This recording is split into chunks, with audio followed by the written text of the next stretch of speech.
Thank you very much. Thank you.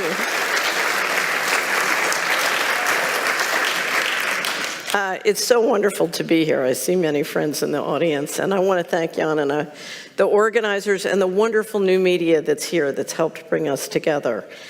Because if there's one thing we're going to need in the days ahead, it's community. So let's start. What is the financial reset? How many people here believe that they know what the financial reset is? Raise your hand if you... Okay, so let me give you a simple 411 on the financial reset. The G7 central bankers met on August 22nd, 2019 at the Jackson Hole, Wyoming meeting where they gather once a year, and they voted on a plan called the Going Direct Reset. And it's published, it's written, you can find it. And it is what I would describe as the real reset behind what the World Economic Forum describes as the Great Reset. I think of the Great Reset of the World Economic Forum as sort of a marketing plan for the Going Direct Reset. This reset that the central bankers are planning and implementing now, because as soon as they finished that, they went back to Wall Street and to their desks, and on September started a new round of quantitative easing.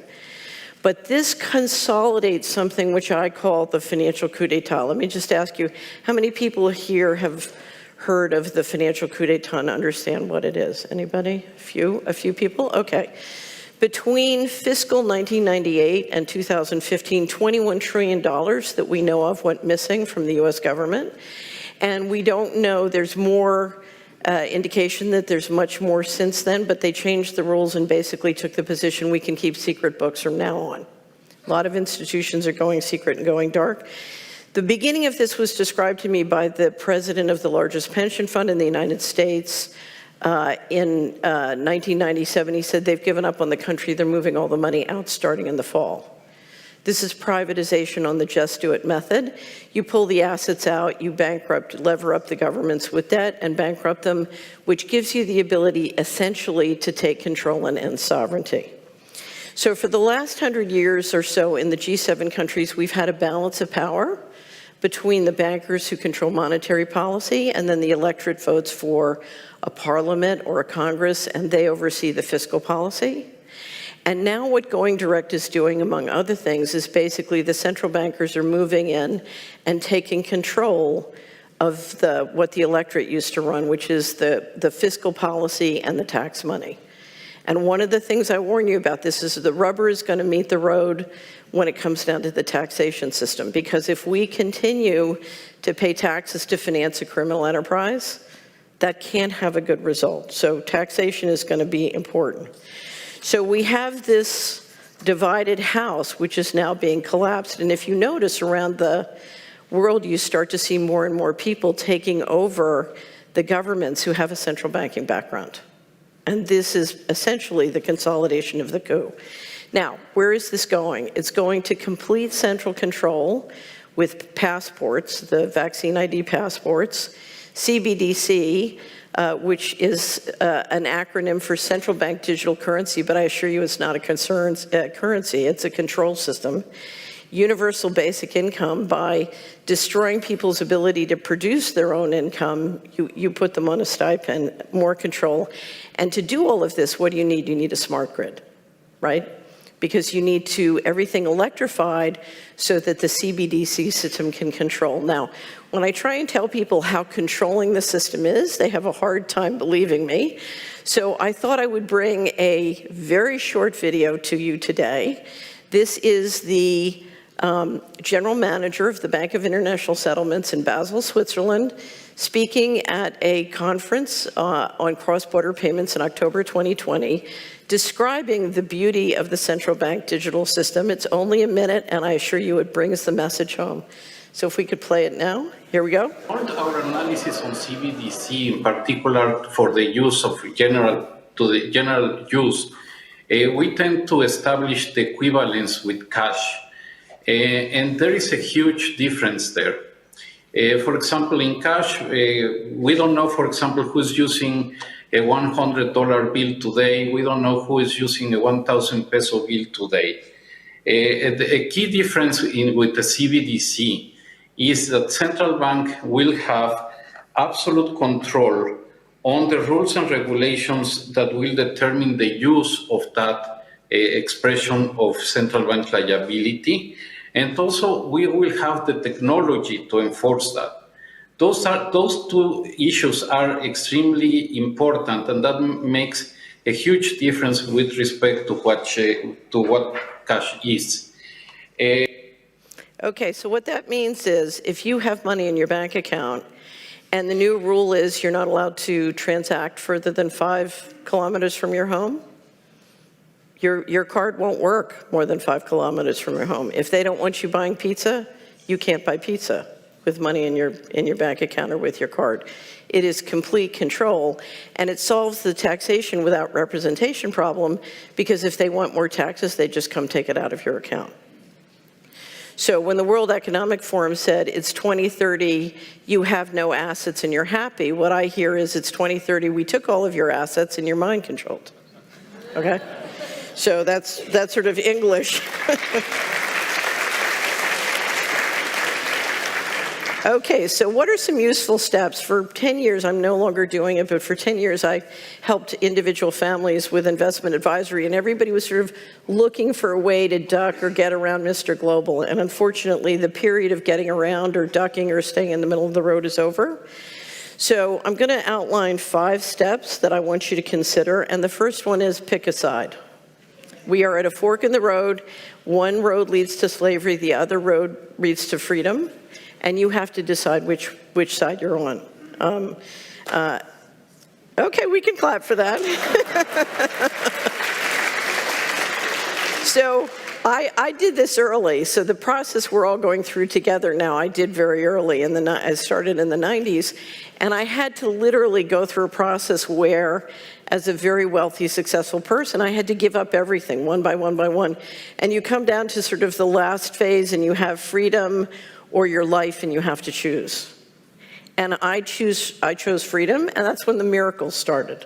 So I'm alive, it worked. But no promises, you have to pick a side, and you have to, this is a burn your boats kind of situation. You can't go back.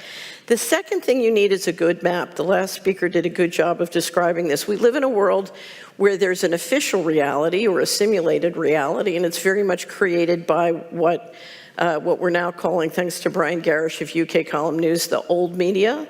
So we have this official reality, but then we have reality. And it's very important that you have a good map of both, and that's why it's so wonderful, particularly here in the Netherlands, that you have such a rich offering of new media. Because new media is doing a great job of trying to help people navigate between the two. Now, you need a map of both the official reality and reality. You need the official reality because you need to meet people where they are. We all are dealing with family and friends who want to stay in the official reality, and we need to know what it is and how it works so we can meet them where they are. But you don't want to use the official reality for risk management, because that's how people lose money. They lose money to financial fraud, they lose money to health fraud. If you're going to invest your time and money, you need to know the other reality, and you need to be able to use both maps with discretion, okay? So if you use your official reality map for risk management, you're going to lose a lot of time and money. If you use your reality map to have a dinner party with friends who don't want to know about reality, you're going to lose a lot of friends. Okay, and so part of this, we live in a multiple personality disorder world, and so one of the ways, you need these two maps, but you need to be able to use both maps to navigate successfully and be effective, okay? Because effective means you don't need to drop truth bombs on people in the middle of dinner parties, okay? So again, you need a map of reality and official reality. The toughest thing in building a good map of reality is there's a great deal of unanswered questions. I'm a big believer in the sort of meme of unanswered questions, and I think when there's a great deal of uncertainty and we don't have good intelligence, we can ask questions, and the richness of that process of asking questions helps us fill in a map. It's like making a jigsaw puzzle and filling it out. And one of my favorite things to do on the Solari Report is to ask unanswered questions, because even as I'm trained as a portfolio strategist, in Wall Street, if you had 3% knowledge, you could make a lot of money up against people trading with 1% knowledge. So, we can't wait until we have perfect knowledge to take action. So unanswered questions is a way to deal with it. The biggest problem I find most people have in the unanswered questions area is we have literally divided into separate civilizations. And so we've had a group of people since World War II who've taken huge amounts of money stolen in secret or siphoned in secret, who've built very powerful, invisible technology, and the rest of us kind of didn't notice. We're busy doing what we're doing, and these guys are taking and building this technology behind a wall of secrecy. And we have literally become as if separate civilizations, and with very different learning metabolisms and very different maps of the world. So anything we can do to figure out and get educated in invisible technology would be very helpful and help to explain reality. Let me give you a couple of examples. Surveillance technology and control files. We're watching 190 plus presidents behave in very incoherent, illogical ways, right? That's because a lot of them have control files, and that was generated by the surveillance system. Understanding that is helpful. People like Snowden have come along and tried to explain it to us. A second one that I deal a lot with and publish a lot about is mind control.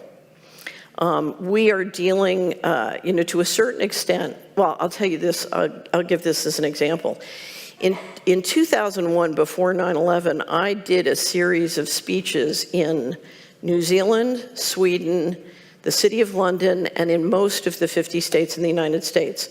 And in every audience, I said to the audience, how many people here watch TV?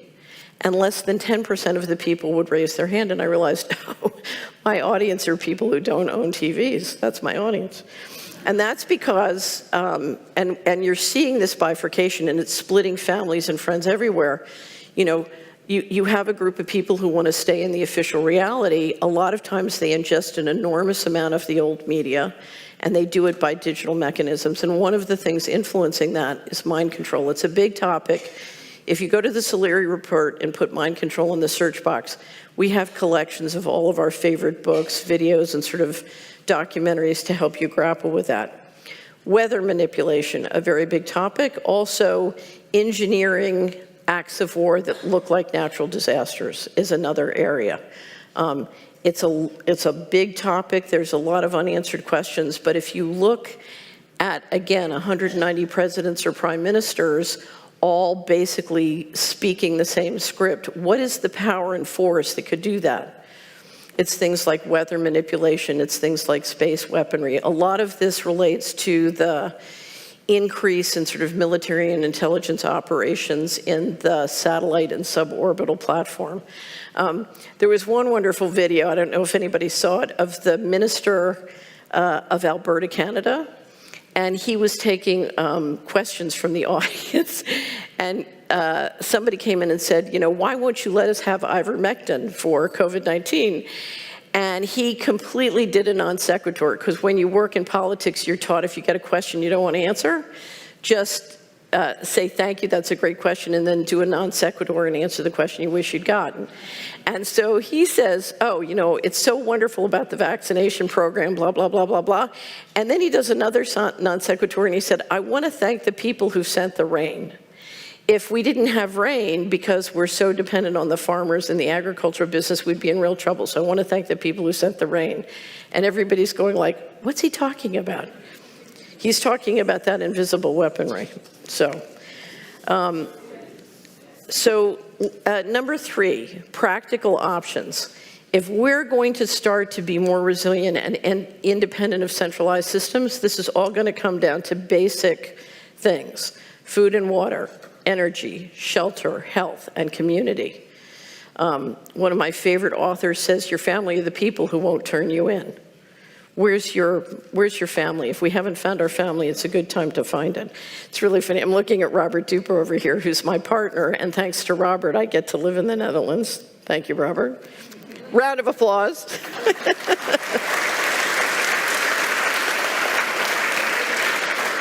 So Robert loves what he does, and he's great at what he does. But in March 2020, when the lockdown came, I came downstairs, he looked at me, he says, what does this mean? I said, it means we have to learn how to fish. He said, I don't want to be a fisherman. But we have to get resiliency among ourselves food and water, energy, shelter, health, community.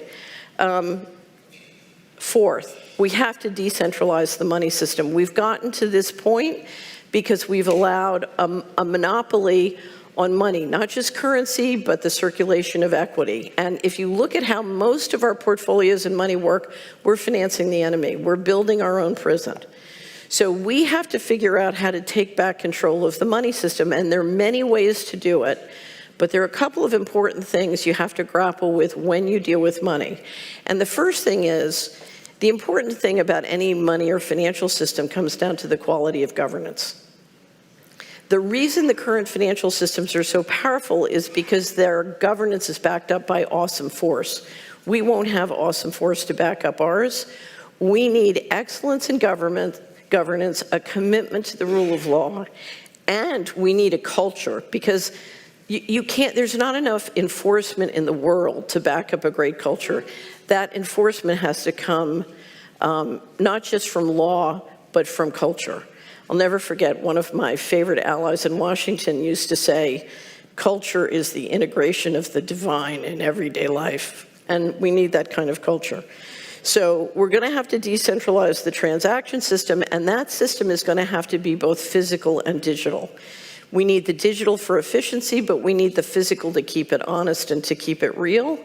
Any all digital system can be captured. Jan was very nice to mention we have a campaign going called Cash Friday. We're trying to get everybody to return fashionability to cash. And we have many wonderful subscribers who write in and saying, I'm doing all cash now, and all the local businesses are giving me a 10% discount. It's great. So think in terms of, you don't want an all digital system. For the use of digital, I suggest what we need, and this comes from a wonderful ally named Bill Binney. We need to integrate into all the school and homeschooling curriculums. We need to teach the kids how to make encryption systems. What Bill said, if we can get hundreds of people in a community creating lots of encryption systems and changing them and rolling them over, he said they can't deal with it, it'll drive them crazy. And he used to be the top technical guy at the NSA, so I believe him. And then one other thing, and probably the most important thing, there's a line in Scripture, and now abideth faith, hope, and charity, but the greatest of these is charity. When you are in a fork in the road and some people want to take you into tight central control, into dystopic transhumanism, into very totalitarian kinds of systems, it's very easy to get frustrated, it's very easy to get angry, it's very easy to get mad. And I'm not saying don't do those things, but we need to channel it in a way so that we don't lose our love and we don't lose our empathy. Because our power comes from the fact that we're human. Our power comes from our empathy, and unfortunately, we are in a situation where the people who lack empathy have been very good at finding each other and conspiring together. And so we need a way to find each other and conspire with each other and deal with tremendous evil without losing our empathy and without losing humanity. Because we need a human civilization. So think of, at the root of this, we need to build a human civilization, and we need to build a human civilization with decentralized systems, starting with the currency and the equity in the financial system. But remember, our power comes from our spiritual power, our emotional power, our energetic power, our intellectual power, and more than anything, our imagination. One of the things I always say, now is not the time in our history to have a failure of imagination. And so faith, hope, and love, that is what we need. And each person is different.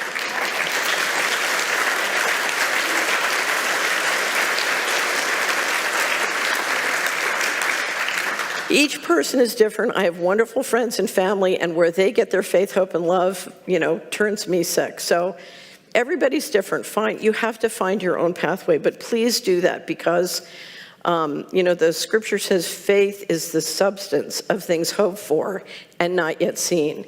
And I can't tell you how many times I've spent fighting with Mr. Global, where I was completely in the corner. It was absolutely hopeless. My lawyers said, you have to settle, you have to concede, you have to quit. And I said no. And as soon as I said no, suddenly an option that wasn't there got created. It's the power of intention. And science, in fact, has shown us that intention can change material reality, including at great distances. And that is the power that we have. So,